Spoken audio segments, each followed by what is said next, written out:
Good morning and welcome. This is the Cybersecurity Sensei Saturday morning webinar, and we meet every Saturday here on freeconferencecall.com, channel CS-Sensei.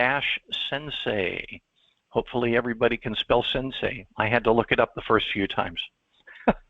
But good morning. I'm Scotty. Chris is on as one of our senior mentors, and so far we have 3 mentees on, but we're looking for more to drop in. So how has your week been, everybody? You share first, because I have a lot to share. I was on travel this week. So how has your week been? Good morning. My week was pretty smooth. Was not a bad week. Cybersecurity wise, did you do anything, learn anything? Not really. Can't learn anything out of the norm, what we usually do, but nothing new. Okay. Basic week. All right. Nerman, Melanie, anything to share?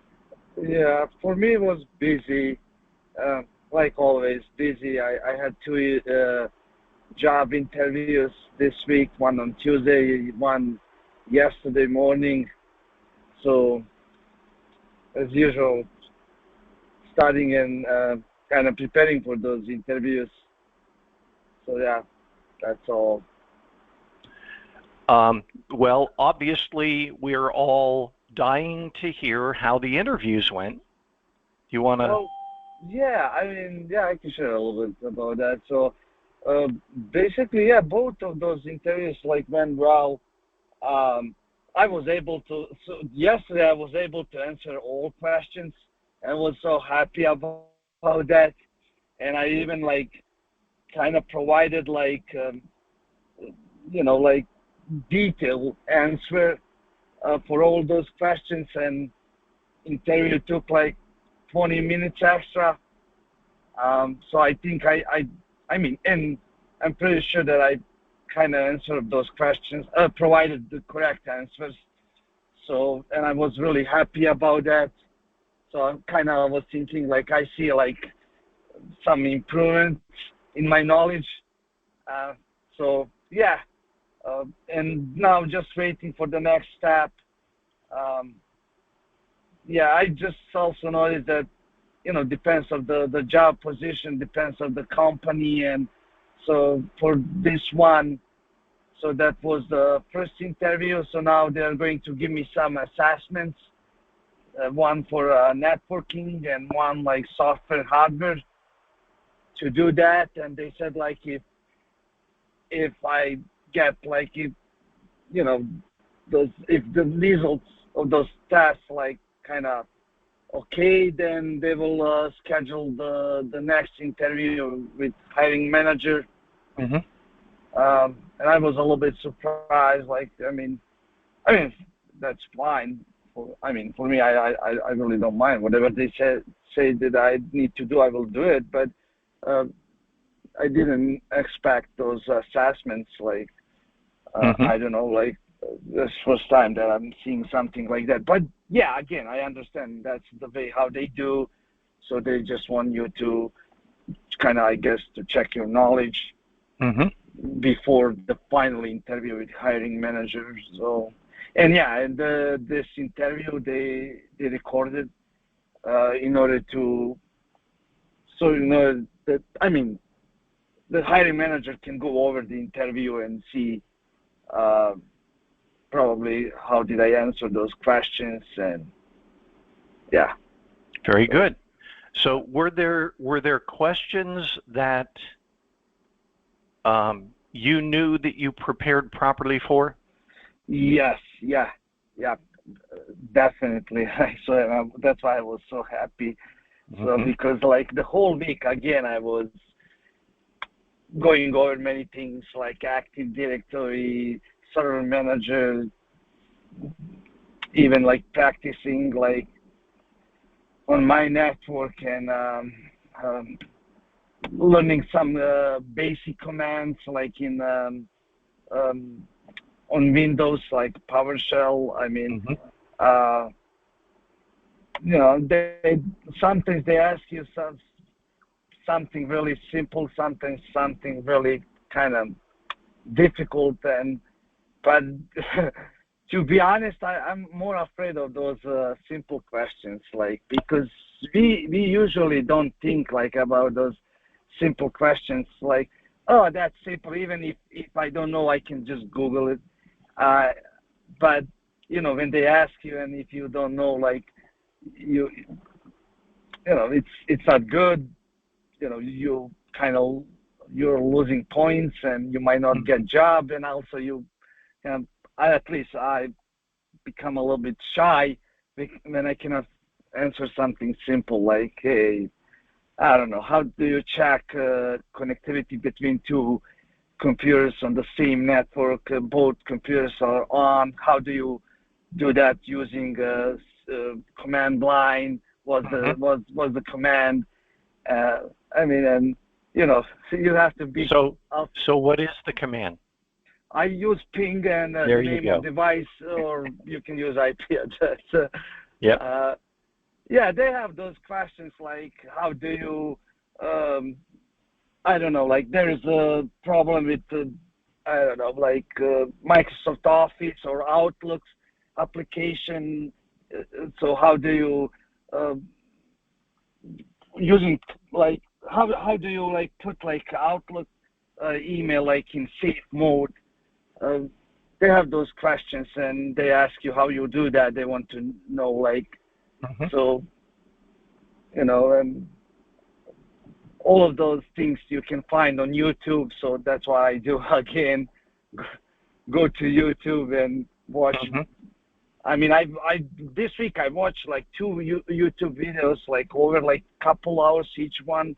It was about Active Directory, and I learned a lot. When they asked me, so I heard like they usually share the screen, and they say like, okay, tell me how to do it.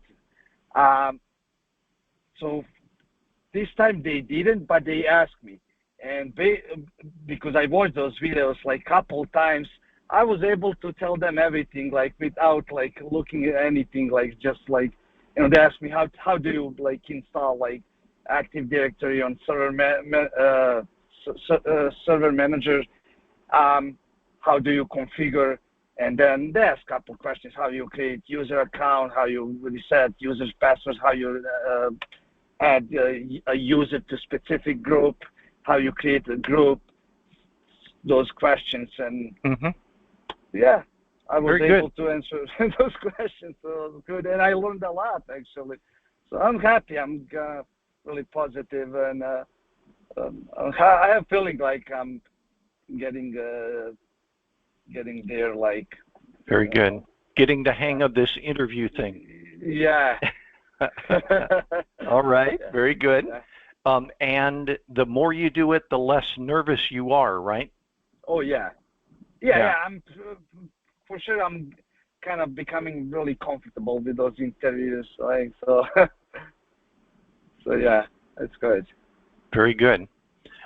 Were there any questions that matched some of the questions that we sort of practicing here?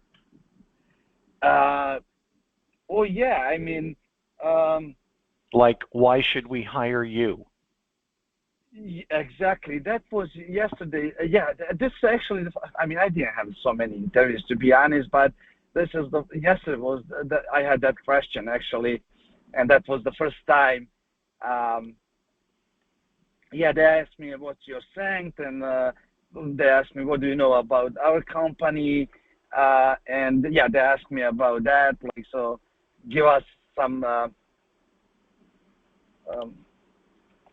reasons, like, why should we hire you, and yeah,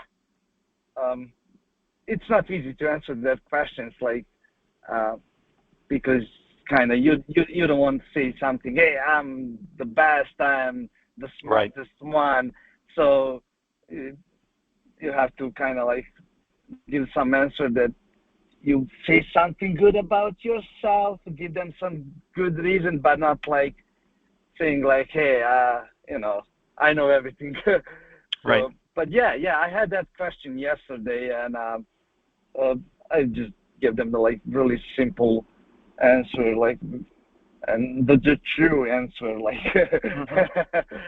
So Mm-hmm. yeah.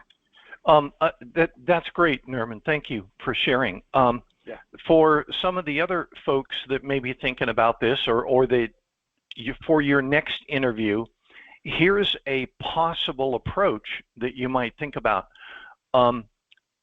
Sometimes when someone arrives with a set of their ambitions along with their own skills, sometimes by reading the job announcement and hearing the interviewer, you can sort of get an idea that they and you are on a parallel course. In other words, they've got, let's say, they're transitioning over to Azure Active Directory instead of server-based Active Directory, and they're converting over to Azure. And you happen to be studying for Azure right now. So you're like, this is exactly what I'm studying right now. So I think I can help you while you help me. You are literally putting value into the conversation by saying this is going to benefit us both. Because when a manager is interviewing you, they're looking for a number of things. You mentioned it right off at the very beginning, certain technical questions and answers, certain skill sets, attitudes as well. And because you mentioned, don't say I know everything, because no one knows everything. But then, and you didn't share this, but they're thinking about it. They're looking at you and saying, how durable do I think this person will be? In other words, how long can I keep this person interested in doing this job? And that comes, over time. If you are jumping around between jobs, they're going to look at your experience block and say, you've had 5 jobs in the last 2 years. Can you explain that? Because they don't want you leaving before you've been able to give full value to the organization. So they may look at things in reference to how interested are you in the job? Not just how good might you be, but how long, based on the way you're responding to the questions and the people who are asking them, do they think that you're going to be durable? You're going to be here after another year or 2 or 3. And if that's not going to work out, are they going to be back here in another 6 months interviewing your replacement? If so, they might, regardless of your skills today, if it sounds like you're getting ready to, you're just using this as a stepping stone to, going on somewhere else, they might not bother to hire you because of the time it takes and the money it takes to hire your replacement. So think about it that way. It's very difficult to respond to, but what you're trying to show is your interest and your long-term goals. And hopefully they will fit together with their organization so that you look like you're going to last a long time with them. Chris? I got a similar question in my interview. I was in an interview for a backfill position, and I got asked, why did you apply for the job? And that question actually is very loaded, and they can get a lot more out of you to get if you're a great hire or not. Yeah, the easy answer is, hey, I applied just for more money, or hey, I applied because it's a next level promotion. The way I answered that question was I've met 50% of the duties already, And I said, ooh, that looks okay. And I see it's a growth opportunity, the next few duties here. So I applied for this position because the other 50%, I see growth in the current branch in the current area. Now, I'll give you some context. I was already in that area, but you could use the duties and the duties and the qualifications as part of your answer versus, oh, I just applied for the money.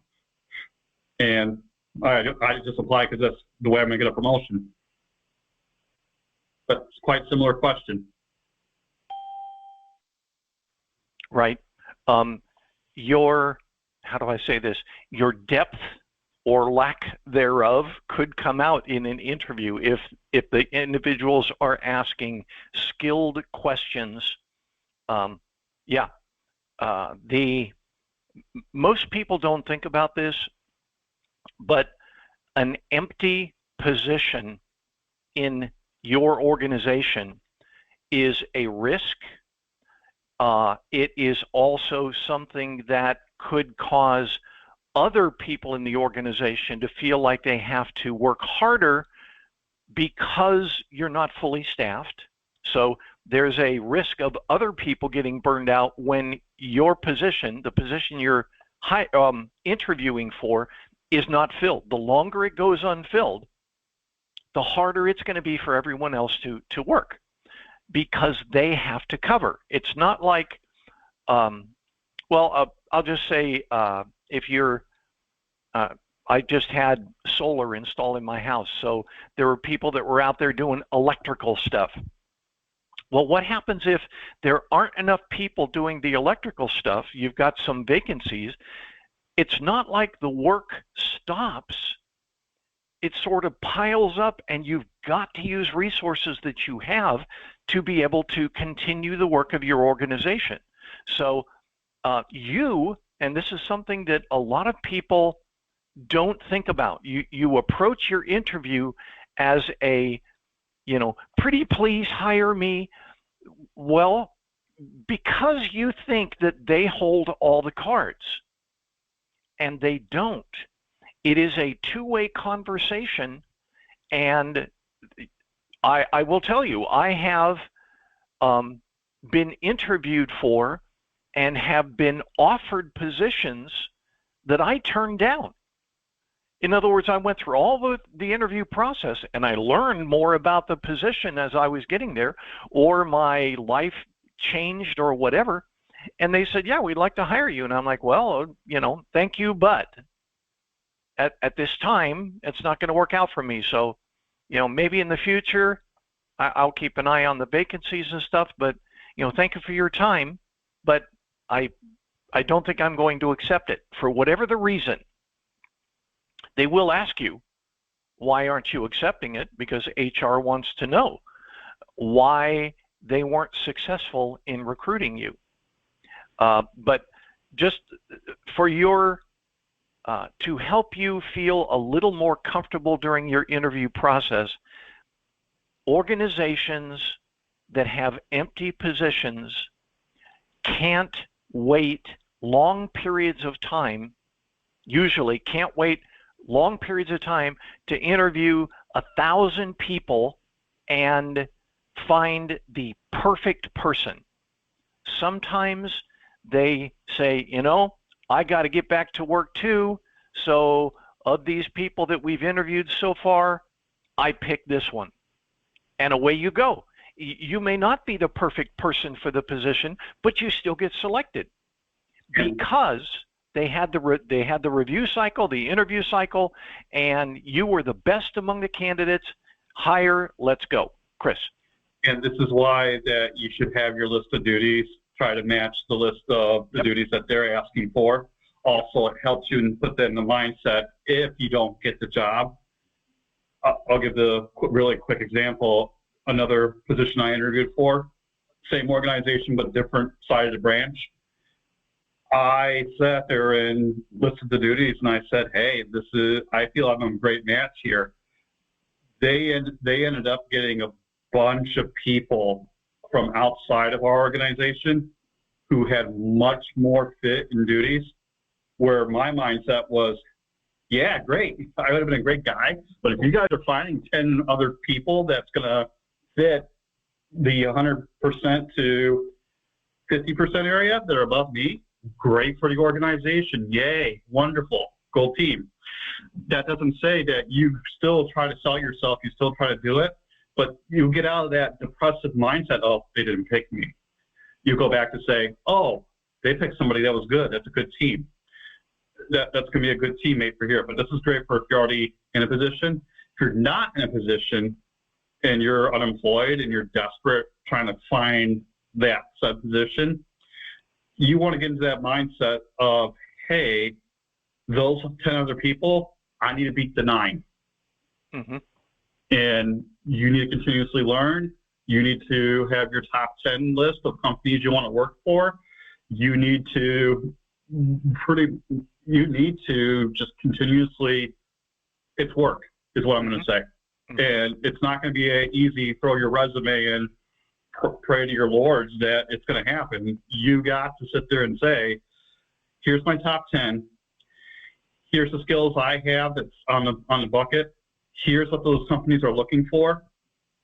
And it's when they sit there and say we're not picking you because you're not a good match, that's a signal to you that you need to have your resume structured a certain way to do it. But once you get to the interview side and you didn't get picked for the interview, that's when you start with your practicing and talking and your networking and your back and forth to figure out where in your interview skills that is not getting you to beat the other 9 people or X people. Right. Yep. It's a constant filter, and the more you attempt it, the more likely you are to be selected. And like Chris is saying, when it gets down to it, you just have to beat the other folks that they're interviewing, because it's a pretty sure bet they're going to select one of you. Pretty sure bet. Why? Because they don't want to go through the time and commit resources for a second round of interviews. A second round, I've seen it happen, but it's very rare, where they say, we didn't find anybody, we're going to put out the exact same announcement or maybe tweak it a little bit, and go through, review 100 or 200 or 500 more resumes, more time for the company. We're going to bring those to the hiring manager, more time for the hiring manager to go through this, and then schedule interviews. So it's expensive for them to have open vacancies. And they want to fill it just as quick as you want to get hired. So you walk in the door being the possible answer to their question. You just have to be able to surf that interview and do well at it, so that they look at you. In the end, what they're trying to do is they're trying to determine if you would be a good fit. Sometimes it's not the technical stuff. Sometimes it's your personality. Sometimes it's your ambition. Sometimes it's that you are literally doing things on a volunteer basis that they're prepared to pay you for. All of that will go together. But if you've got, I don't know, some sort of character flaw where they see some, well, I've shared this one with you where I had an interview with a systems engineer, and at one point in the interview, he said that customers can be annoying. Interview over. I don't care what your technical skills are. I do not want you to be in a conversation with a customer and tell them they're annoying. No. I would just be setting myself up for a headache if I hire you. So that's the sort of thing that you can only do in an interview. You won't see it in the resume, and they need to determine how well you interplay with them, with your possible teammates, and with your customers. and that's where the interview comes in. So it's not just your technical skills, it's how you answer. And also, hey, Nerman, did they ask you if you had any questions, and did you have questions for them? Yeah, that was the last question. They asked me, like, do you have any questions for us? Yeah, I also asked something. I just remember one more thing. They asked me, like, are you working on some certificate right now, or are you studying something? Yeah, and I was able to answer that too and give some details. But yeah, they did ask me, do I have any question for them? And yeah. Very good. That honestly can make or break an interview. It sounds minor, but oh, by the way, I'll share a little bit about what I did this week. I went to your home campus, Nerman, in Washington, D.C., and I spoke to the graduating class for the cybersecurity degree candidates that were all getting their degree this semester. And their instructor, I'm sorry, they call them professors, always professor. Okay, fine. Their professor, I was sharing some of these things about the interviews, and he's like, yeah, you know, you guys need to remember this, or those sorts of things. So it's not just your technical skills. They're looking at you as a person. So that's why, and I have it in our playlist here, that's why you need to start off being a good person and then a great technician second. Because if you're a great technician and a lousy person, they're going to see that and you aren't going to be selected. Here it is right there. Be a good person first, then a great specialist. Okay? I keep referring back to this because there is a lot of wealth that we have given to the mentees that is really valid, and you don't even have to sit through here on Saturday mornings and do it. You can go up here anytime and look at these things. If you're in our channel, our YouTube channel, and you click on this little magnifying glass here, that will allow you to search from within the channel, not just up at the top, which will search everywhere in YouTube, but here within the channel where you can say, let's say, interview, and it'll show everything that we talked about having to do with an interview. So this is a great resource for you. Also, you don't have to get up early on Saturday mornings to come, hang out with us. You can use this as your resource for looking up the things you want to do. Hey, Scotty, are you sharing your screen, or did I just see you? Yeah, okay. Hey, you can do this. What? This. What? This. I'm sorry. Yes, right here in the, thank you, Chris. In the, when you go into our channel for It's Rhetorical and you're looking at, let's say videos, use this little search tool here. And, okay, I'll do it again. Interview, and what do you know? Here are all of the videos in which we talk about interview. Okay, lot of things to look for. It's a great resource for you, and I do suggest you use our YouTube channel.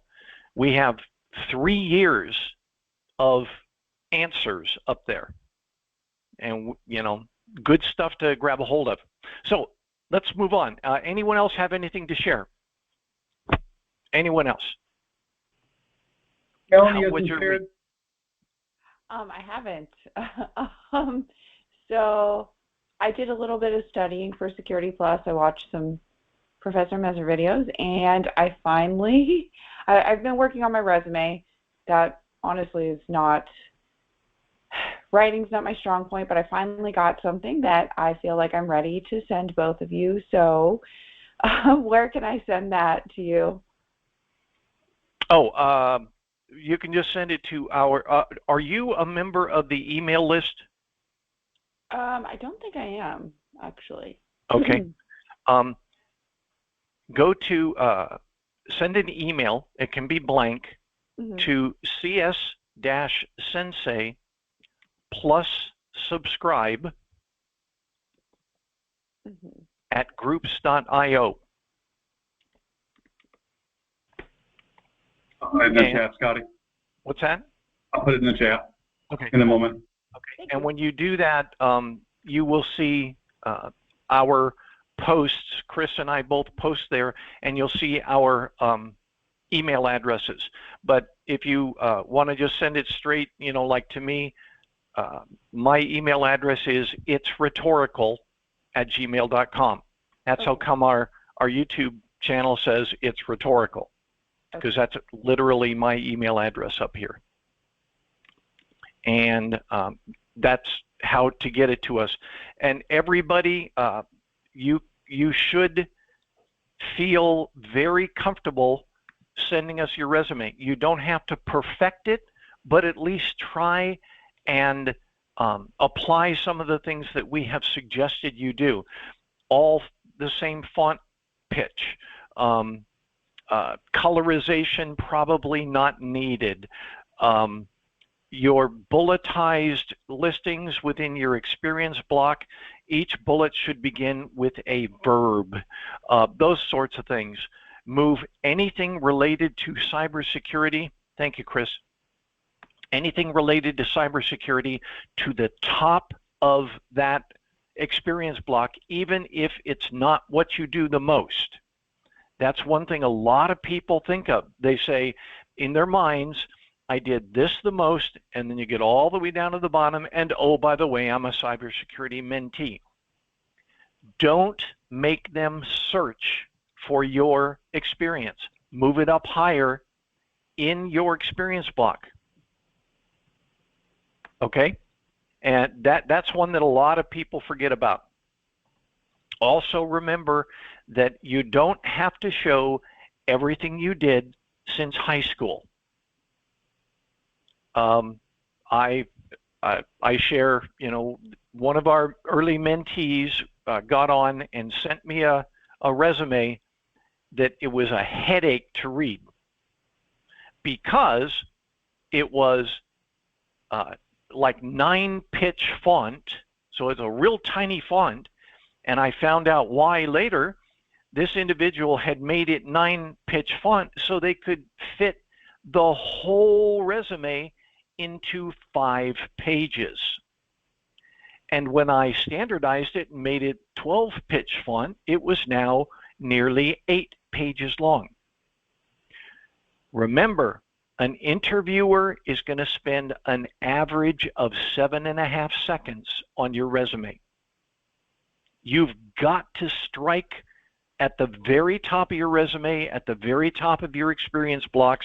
You've got to catch their attention somehow, because they're not going to read about how you were the best bag boy at Safeway. They're not going to read about how you helped your homeowners association, you know, back in 1992, you know, those sorts of things. Don't do that. Don't get caught up in that. Throw your experience, throw the things that interest you, throw your CS-Sensei mentee, throw your incident response technician as high as possible in that resume, so in that first 7 seconds they catch it. Okay? And then send it to Chris and I. We will give you lots of feedback, and hopefully it will help you.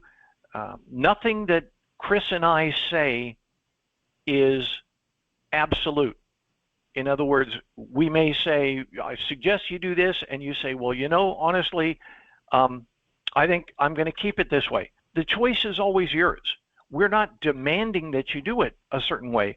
But again, because I have reviewed over 1,000 resumes, I sort of know what tends to catch my eye.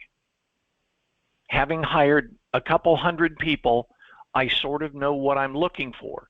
So when a resume pops up on my screen, I can tell you what's in my mind as I'm looking at it. And perhaps your hiring manager is the same. I don't know for sure, but it's just something to think about. Yeah, Chris. Scotty, tonight's purpose for you guys is to get to where you want to go and where you want to be in your journey in the cybersecurity field. Yep. We're not here to be the directors and saying you need to do this in order to get a job.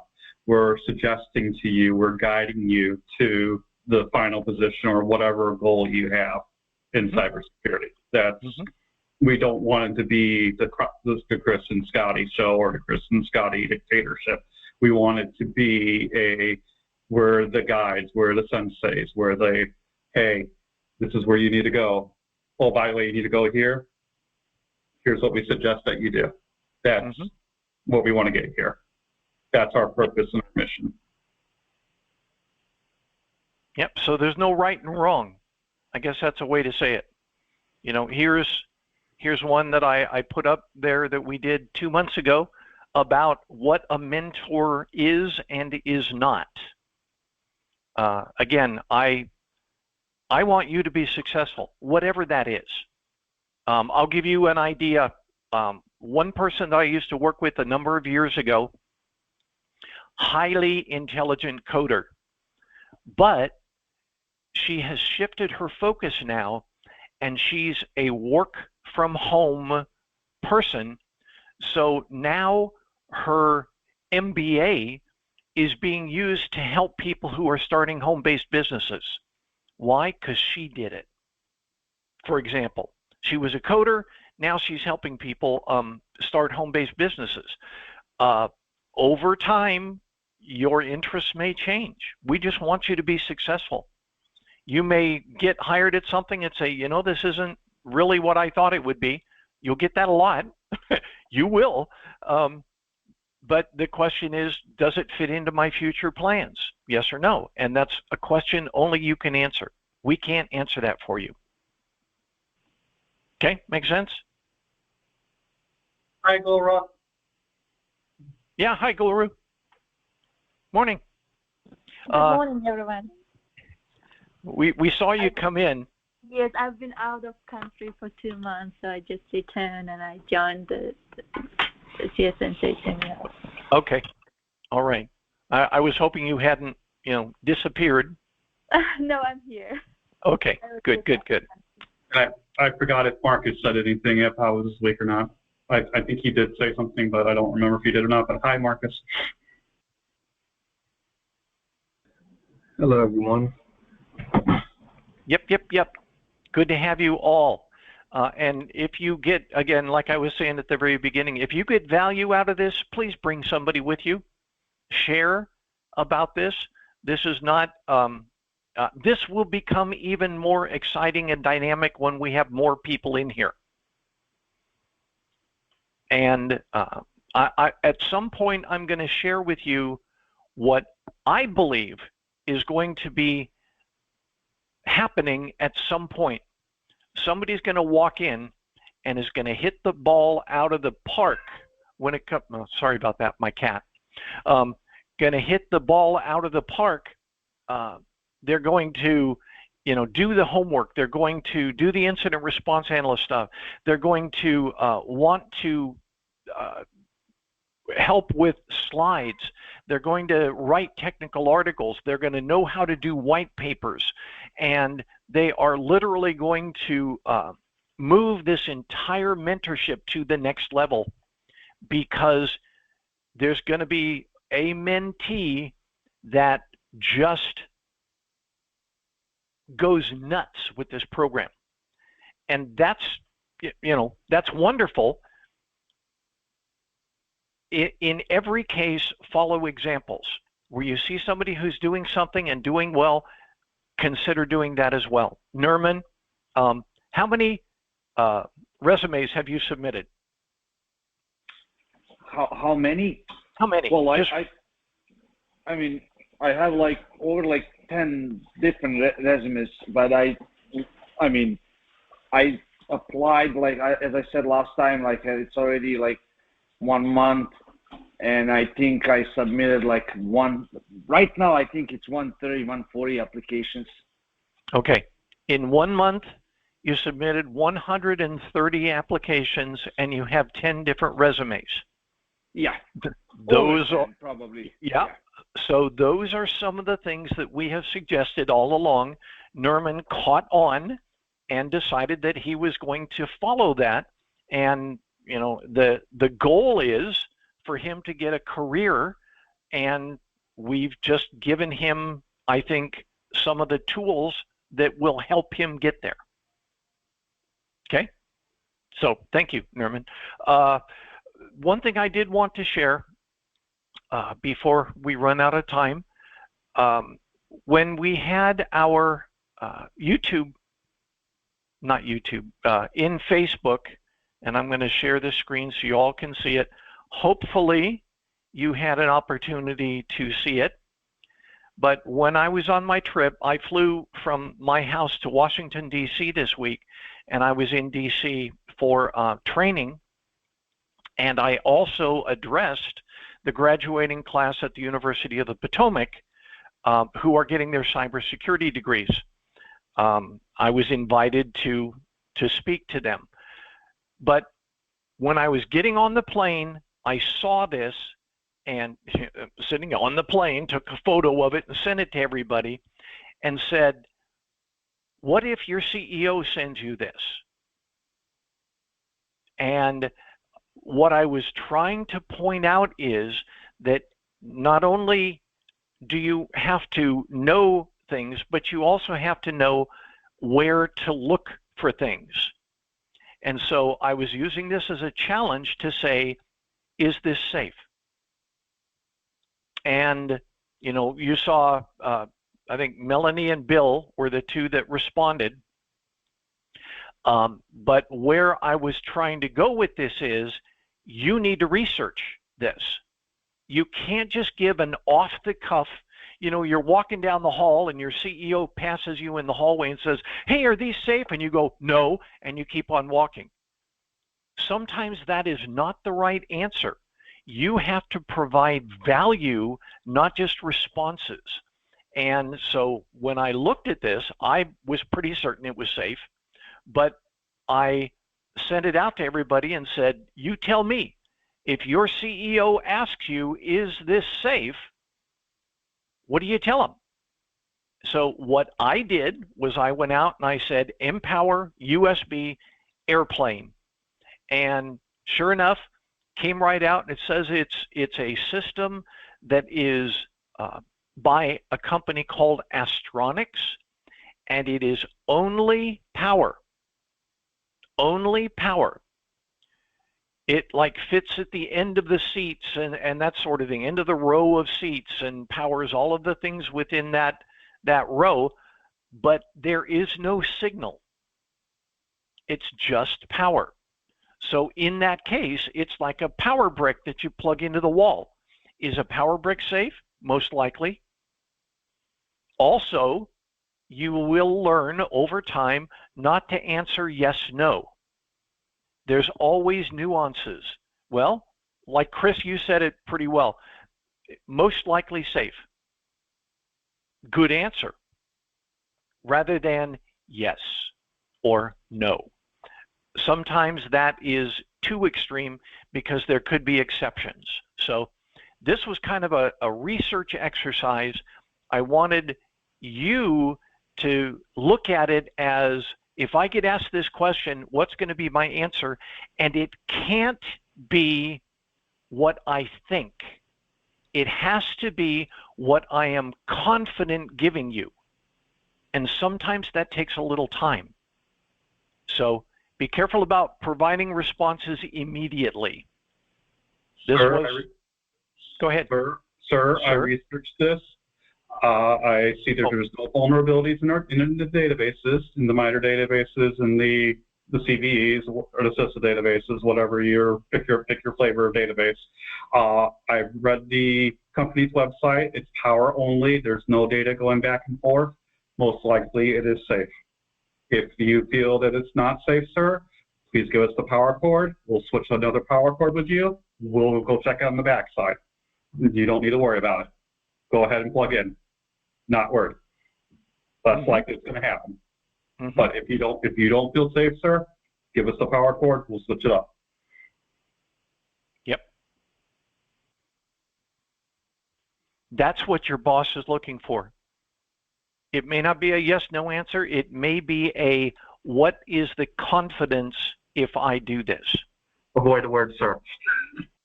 Yeah, it's especially, you know, if your boss isn't a sir. So, yeah. Let's see, I am sharing. This was one of the last things that I wanted for us to cover because I covered this with the graduating class at University of the Potomac. And, oh, by the way, they didn't know about CISA. I'm like, what?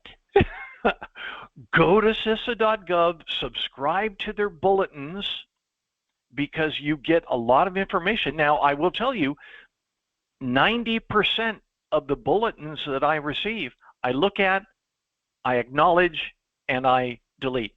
I don't read them all. You know, I'm not that interested in Sun Microsystems or Oracle or whatever. You know, oh, Apple gives their latest security updates or whatever. I just want to use it to watch the tempo of what's going on. And then if something really big comes out like this one, I delve into it very deeply. So this was something that's put out by CISA, and it said, here are what the NSA and the CISA red and blue teams find when they go to large organizations and are asked to do vulnerability assessments. Here's what they find are the top 10 things that are configured wrong in organizations. This is a tremendous resource because, and I suggest you read all the way through it, because when they ask you, for example, do you have any questions for us? You can refer to this article and say, here are the 10 things. Do we, as an organization, you and the people that are sitting in the room interviewing you, do we believe that we have all of these covered, or is, you know, are we working on something to help make sure these are addressed? You could very well be reminding them that they forgot about their non-phishing resistant MFA. Oh yeah, they're still using weak MFA. It's right there on the list. And you knew about it.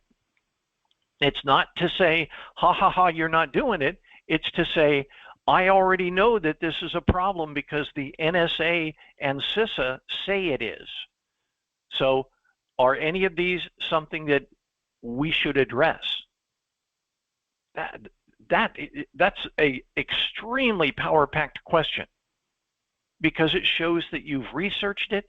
It shows that you understand organizational vulnerabilities, and you're ready to get started on it. So something to think about. I really recommend this article because it says, here's what organizations, big and usually large, get wrong.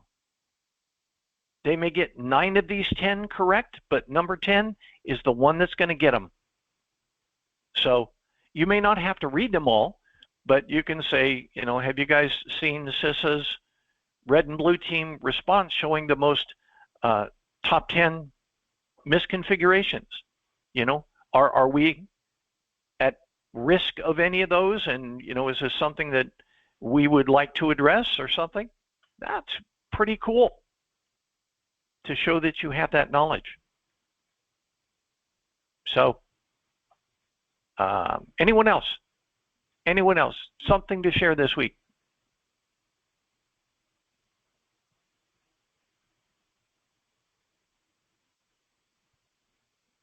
Wow, y'all are quiet today. So you saw my email about the incident response team. So far only Marcus, yeah, Twyla, yeah, and me are the only 3 people that have been reporting spam and phishing that I've seen. Now, you may have done it, but you didn't put it into our report form. This guy. If you don't put it into the log, I won't see it. And this is what I use at the end of the month to say these people are doing it. So Marcus and Twyla, big thumbs up for you. Thank you for continuing to do this. And everybody else, this is a reminder and encouragement that this is something that doesn't stop. The nasty folks are always out there. And they could very well be trying to steal your mom's life savings. That's another thing that I mentioned to the cybersecurity degree class. I said, you can't just be a good technician. And they looked at me like I was from Mars. They're like, what? I'm studying to learn this. I'm studying to learn this. I'm studying to learn this. I said, okay, great, but why? Why are you interested in cybersecurity? Can some of you share with me why cybersecurity interests you? I will tell you from my standpoint, it's not because I get to geek out on tools. Absolutely not. Anyone want to share? Why do you come here? It's certainly not to stare at me and Chris every Saturday morning. I'll give you my mission. I want to help business and organizations save money by investing in their security and protecting their brand and protecting their organization. I also, at the same time, making the greatest innovation tools available to save time and money. The current employer that I have in the Department of Labor, I want to help people get to their mission and their goals. And if the cybersecurity tool is there for it, and it's great, and it's going to save them time and money, let's help them, let's support them. At the same time, let's protect them as well. I work with 2 agencies. One is the Mine Safety Health Administration. There's miners out in Kentucky, West Virginia, and various places amongst the United States where they have these nice tools to make sure the miners stay safe. And if those tools break, it will endanger miners' lives. The second agency is OSHA, Occupational Safety and Health. We protect the American worker from themselves and from their companies who feel that they need to make sure they get their profits done by any means necessary, but risking safety. We are risk lowers, we are risk mitigationers. That's why I'm in cybersecurity. I want to lower a company's risk financially, physically, and safely. Cool. Anyone else? Yeah, I mean, I want to add something too. Like, I mean, my reason why I actually attending this webinar is because I'm learning a lot, as I mentioned last time too. I'm learning from you guys a lot, and I'm also learning from my from other mentees, and you guys always have some really good topic every Saturday and provide a lot of details about those topics. And I mean, cybersecurity is really broad field, and you cannot cover everything. And there are like some things that I never thought about. I never heard about those things like in cybersecurity, and I actually learned here. Well, I want to also say, this is really, for me, like really useful, really valuable, because I'm learning from people who are like federal employees. And, you know, when you tell someone like, yeah, I'm attending some webinar, cybersecurity webinar, I'm learning something there, like they have every week, every Saturday morning, like some PowerPoint presentation, some interesting topic about in cybersecurity. And both of those mentors, they are federal employees, and they have a lot of experience. It means a lot. I mean, here's the one thing that I also notice on those applications. They always ask, have you ever worked for some federal agency? Does any of your family members work for government or something like that? And there is a reason why they're asking that. It's a big plus if you say, yes, I work for federal government. My father or mother works for some of those federal agencies. And again, it's also a big plus when you tell someone, like, or during the interview, which I did for my first interview, I said, you mentioned that you're learning something from people who have a lot of experience and they work for government. So yeah, that's my thing. Like, yeah. Very nice. Anyone else? Why are you here? I want to say I'm here because my bank account somebody took money out of my bank account, and I had to go through a lot just to fix my account and get a new card. It was a lot, and I didn't like it. I didn't like how it made me feel. So keep going. That's about it. Well, I don't like how they just can just hack into anything. They just take what they want. Mm-hmm. So number one, it's personal, which honestly, it's a good driver, but also you want to help others, right? Not experience the same pain you've experienced. Remember, we're not doing cybersecurity usually. We're not doing cybersecurity for all personal reasons. Cybersecurity is a monstrous career field, and it involves a wide variety of organizations and companies. I found out 2,500 companies have reported that their data has been exfiltrated because they use MOVEit servers. Mm-hmm. 2,500 companies. Wow. Their client databases are gone, or their billing databases are gone, or whatever. So the end goal, if you think about cybersecurity, the end goal is to make things better. Make things, and I'll tell you, a lot of people don't understand why I get up at 4 a.m. on a Saturday morning and prepare these things for you guys, but I have an extremely personal reason that you probably have not even thought about. I want my retirement fund to be there tomorrow because I can't go back and do 40 more years of work. Okay? So I'm doing this because I want cybersecurity to be robust. I want it to be filled with all the right people. I want to make sure that everybody has the right attitude and they're not just a bunch of techies running around pushing buttons. You have to have that security mindset where you want to make this world a better place. And when I shared that with the University of the Potomac, they were like, oh. I'm like, what differentiates you from the 100 other applicants? You've got to be the person that walks into a room and when you leave, the room is better. When you walk into a career field, you work on a job or whatever, you want to make things better. And it may be that simple. But be careful about staying on the tool side and say, I'm in cybersecurity because I have fun with Splunk. Big deal. Splunk is fun. Yeah, it is. It's a hoot, but you know what I'm saying. Yeah, I know what you're saying. And the why.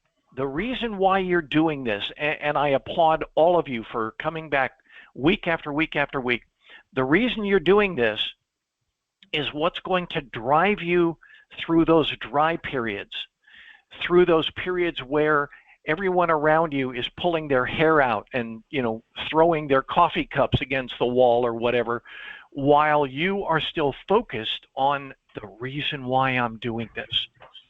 The periods you're going to experience the burnout, the periods you're going to experience the why am I doing. You ask yourself, why am I doing this? Yeah. And you got to remind yourself why you are doing this. Yep. It's very valuable, and it's true for anything, not just cybersecurity. It's true in life. It will come. In fact, if you don't have it come, you probably should question if you're in the right path. That's right. Always ask yourself, where do I want to go? What do I want to be? What do I want to accomplish? And then daily start setting short-term goals to get you there. Absolutely. Absolutely. And you'll be successful. And come back like Norman and say, hey, and share with the team. So anyway, that's all I have, folks. I hope you all have a wonderful weekend, and we will talk later, I'm sure. All right? Thank you. Thank you. Have a great one.